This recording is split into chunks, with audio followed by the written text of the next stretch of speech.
What's in that tote bag? If you're lucky, you'll find out. Tampons should 100% be free. I just got a new Harriet Tubman tattoo.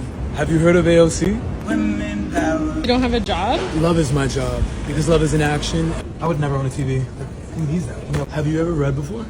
Let's start a new chapter together. Do you think I should wear this outfit tonight? You should never let a man tell you what to wear. What? So you dress for the male gaze? I just want advice. You are not setting women back with the years. What the fuck are you saying? Call me when you listen to Sinclair. You've probably seen him. The guy who carries a feminist book like it's a weapon, sips matcha like it's a personality trait, and dresses like Urban Outfitters and H&M had a baby. And you can't forget that tote bag. He's the performative male. The performative male is very similar to the dude version of a pick-me girl. Pick me! Choose me! Love me! He's strategically aligning himself with women's interests, not because he genuinely loves them, but because he knows women will find it appealing. Like drinking matcha instead of black coffee because it's giving clean girl aesthetic, or rocking tote bags and painting his nails so you'll think, wow, he's really in touch with his feminine side. Or my personal favorite, reading feminist literature very obviously in public, but not actually caring about feminism. The point is, it's not the behavior itself that's bad, it's the performance. If you genuinely love Lana Del Rey vinyls and stacking rings, go off. But if you're only doing these things when women are watching, congrats, you're a performative male.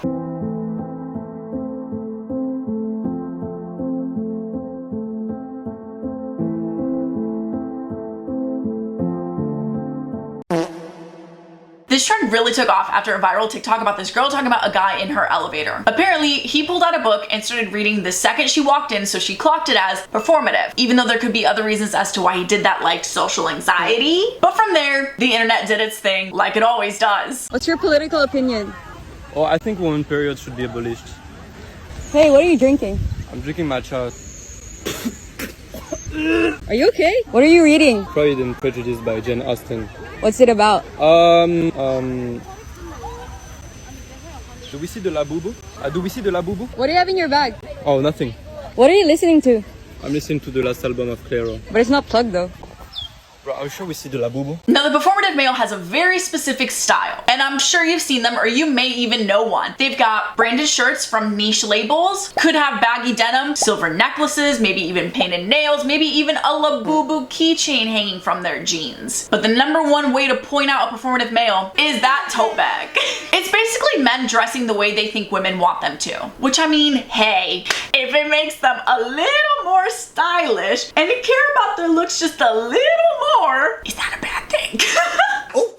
But if you really think about it, it's nothing new. We've had the soft boy, the Tumblr boy, we even had the toxic indie dude. The performative male is just a recycled, rebranded, updated pack. Is that true?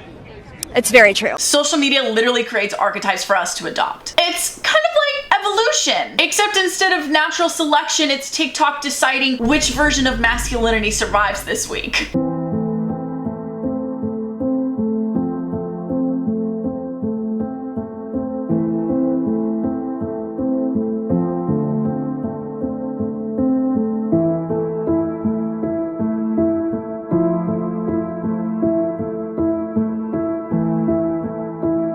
Who here likes matcha? I like to do some light reading when I can. Just a little book I found. She comes first. The truth is, we're all performative. We pick aesthetics like we pick outfits because fitting into a mold makes us socially acceptable and desirable. Let's be honest, a guy sipping matcha because he thinks it'll impress women is no different than a girl getting into basketball because her crush is obsessed with basketball. It's human nature to mirror the people we want closeness with. A good chunk of us have done it. I've done it. I pretend to love baseball. I don't like sports.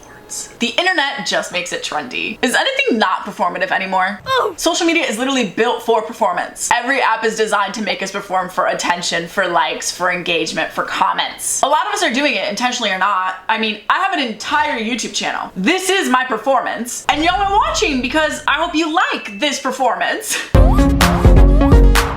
I do think part of it is how gender roles are tied into it. Like, why is matcha for the girls and beer for the boys? Why do we assign hobbies and drinks to genders at all? And why does it suddenly feel manipulative when men cross over? That's suspicious. That's weird. I think it's a little deeper and stems from the fact that late capitalism thrives on selling us gender-coded lifestyles. Matcha, skincare, labubus, craft beers, it's all not just consumption, it's identity, and identity is currency online. That's why there are so many different recycled and rebranded archetypes, because it means that you will go out and spend your money so you can fit into this new trending aesthetic, so you fit in with your peers and you feel part of a community. My hot take is that calling these men performative might actually be counterproductive. We've spent decades telling men, hey, stop being emotionally stunted. Learn to be vulnerable. Don't just be fragile alpha bros. And it's totally valid. But then when they actually try, we roast them for it. Oh my gosh. No, it's just annoying that we only have Women's Month and not Women's Year. Hey, yo, your headphones aren't even plugged in. I'm on a call. With who, your boyfriend? Excuse me? You made me go my girl! Let's say, even if a dude reads bell hooks for an aesthetic, he's still reading bell hooks. And some of those guys are going to keep reading. Isn't that a good thing?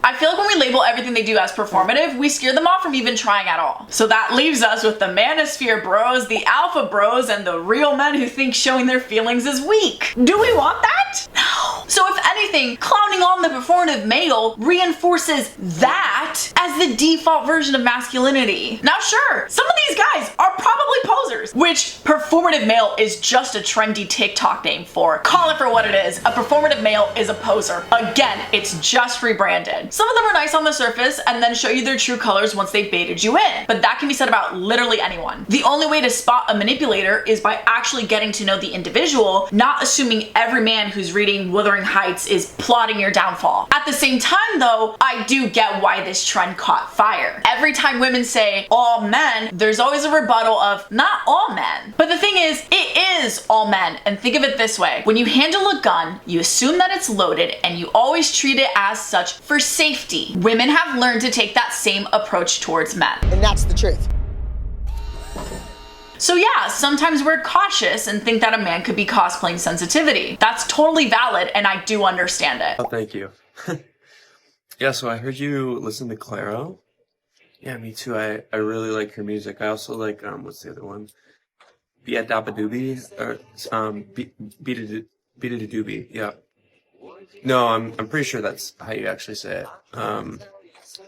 Yeah, you like her too. Okay, cool. Yeah, I love the music.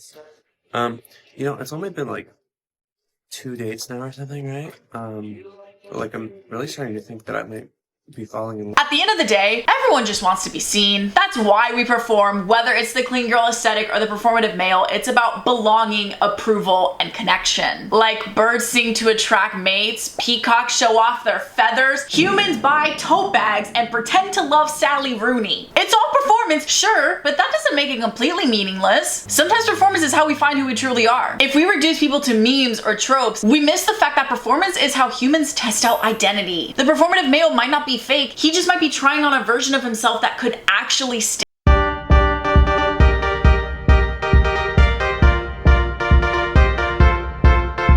Overall, performance is just a part of being human. But maybe the point isn't to stop performing, but to start asking, who wrote the script that you're following, and do you even like the role you've been cast in? Think about it. I am the one. Because the real flex isn't pretending you're above it all. It's rewriting the script so it actually feels like it's yours. Period, sis. And if you made it this far, please don't be a performative viewer. Be a performative subscriber. Please and thank you. But I'd love to hear what you think. Have you spotted a performative male in the wild? Let's discuss. Shout out to the Big OC Music Studios 26. Thank you so much for being here. I love you guys. I hope you stay safe out there. I hope you read Emily Bronte because you want to, and I'll see you next time. Bye.